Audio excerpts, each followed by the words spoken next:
have not heard it. No, what's funny is if you're a Pretty Maids fan, you'll like it because of the guy's voice, so.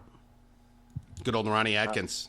Great stuff. And actually, our last guest on the show from Anubis Gates playing on the new Pretty Maids album. So figure that out. Oh, is that right? Oh, that's awesome. Yeah. I didn't even hear him say that. Well, actually, he didn't divulge that at the time. He kind of told us, off the air, I got something I can't really say, but I think it'll be official soon, and that's what it was.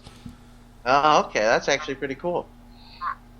That's one of those bands I've liked forever, too, Pretty Maids, and so many people lost touch with them, They think that Future World, I think, was their last album, and that's it, but they've continued to put out great record after record, But that's really what I listen to, a lot of older school metal, not too many new bands, a lot of offshoot bands or bands that are this guy from this band and this band, like the Nordic Union Project, Kind of supergroup kind of stuff, which is always good. Yeah. And I mean, the thing is with that is I wish that they would, sometimes they just do one disc and that's it and they're gone, But we'll see. Maybe there'll be more. Well, Steve, is there a band out there now? If you've listened to the show, and I know you have, I do a segment at the end called Biv's Best Band You've Never Heard Of. Mm-hmm. Is there a band out there, an artist out there that we haven't heard of that we should? Well, I would say that Nordic Union is probably one of them. If nobody's checked that out, they really should. Okay. I mean, Chakra's another band that's been around forever, but they're not real well known in the U.S., but they've been around forever, and they're a great band. It's just there's so many good bands out there that don't get the exposure in the U.S. because everybody's listening to Justin Bieber and whatever else is being jammed down their throats. That's what Jason listens to. Yeah. Well, yeah, it's actually we have a spin-off podcast, Steve. I was gonna see if you were interested in actually hosting the first ever episode of According to Beiber. We're going to start that next week. I better start doing some research then. Yeah, get caught up, dude. He's got a lot of stuff that we really need to get in depth and talk about. I mean, I will admit the kid he's talented, but I just, I'm a rock guy, I got to see somebody playing a guitar and singing. Hell yes, I absolutely agree. So, Steve, man, this has been awesome. Thank you so much for joining the show. For those who are listening, Steve, give us an idea. What's the best way that people can contact not only you on social media and stuff like that, but how can they get a hold of your stuff? Well, digitally, it's on iTunes, Amazon. CD Baby's always the cheapest. You can buy physical CDs at CD Baby and Amazon, but you're going through these chains and they mark it up and blah blah blah. So. And the other band I have is Cyanide Scream, which is you can get all that stuff at all those places too. Any of the the major online digital distributors, if you're into that, and if you like physical CDs, those are pretty much the places you can get them at. Very cool. Well, Steve Cohn, joining us on the According to Metal. Thank you so much for joining us. We really, really appreciate it. When 3 of 3 comes out, man, we want to have you back on the show and tell us all about that because we can't wait to review it as well. Yeah, definitely. I'm actually probably going to press that one up and do that as a CD just because I think there are people that still like to have a CD in their hand, even though, I probably make about the same amount of money off digital sales as I do off physical, but got to make those people happy, right? Yeah, absolutely. Count us in, dude. Absolutely. Thanks again, Steve, for joining the show, man. We appreciate it. Hey, thanks, guys. It was a blast. Thanks, buddy. All right, take care, Steve. Take care. Steve Cohn joining us here on According to Metal. What a cool dude, man. That was a lot of fun. I'm glad he was on the show. And closet Justin Bieber fan, by the way. You heard it here first. I'm just saying. Yeah, just don't be surprised if it's on Blabbermouth. Steve Cohn loves Justin Bieber. I'm just throwing that out there. You heard it. I'm not saying it. He said it. Actually, I'm just kidding. But yeah, Steve's a lot of fun. I'm glad he was on the show. And I'll tell you what. Make sure you check out his stuff. Most recent album came out 2 months ago, 2 of 3. You can get your hands on it through CD Baby, through Amazon. Just really, really good original stuff. If you're just a straight up, no frills, heavy metal, classic heavy metal fan, you're going to dig yourself some Steve Cohn. Make sure you check his stuff out. We just got done talking to Steve Cohn, who even mentioned his best band you've never heard of. If you haven't, Nordic Union, check them out. But it wouldn't be an episode of According to Metal if we didn't go into Biv's best bands you've never heard of. So, Biv, let's do this thing. Biv's best bands you've never heard of. All right, Biv, what do we have in store for us on this episode? What is the best band we've never heard of? Well, one of my criteria for selecting the Biz Best Band, or Triple B as we'll affectionately call it sometimes, is it's got to be a band that's active. Otherwise, I kind of feel like, why share it with you, really? Because it's not somebody you can, follow and see on tour, or, buy new stuff or whatever. So, unfortunately, there was a band called Lost in Thought that I loved their CD, Opus Arise, that came out several years back. But then they broke up and went away, and it was really sad because, in my opinion, that CD was one of the best progressive metal CDs out there. Well, when I found out this past week that they were back together and in the studio and recording, I just absolutely flipped my lid. So I'm thrilled to announce that Lost in Thought is back in the studio making a new CD that they're hoping is out later this year. It features the original vocalist and guitar player from the first CD. They did go out and recruit another bassist and a drum player, but it's a progressive sound that is it's similar to, think early in the progressive metal days, like say 97 and earlier. So from like 92 to 97, during the golden years, if you will, of progressive metal, when bands were still trying to figure out exactly where they were and who they were. Bands like Dream Theater and Van den Plas and Conception and a lot of different bands like that, Sabotage. When you listen to this CD, it features all of the different elements that you would expect to find from a progressive metal CD in that day, and more. So I would encourage you definitely to check out Opus Arise, but now we have a new one in the works as well. So the best band you've never heard of is Lost in Thought. They're from the United Kingdom. You can follow them on Facebook so you can keep up with their new CD when it comes out. They do have a new track, by the way, on Facebook that they're streaming called A New Life. So definitely check that out as well. And in fact, we're going to play a song off of the album that Biv fell in love with a couple of years ago. This is Beyond the Flames, off of Lost in Thought's album Opus Arise. Again, Beyond the Flames. Check it out.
That was Beyond the Flames off of Opus Arise. That is Lost in Thought. Biv's best band you've never heard of on this episode of According to Metal. And we've had a couple bands reach out to us, send us their stuff. We're in the process of checking that out, and maybe you too are in a band.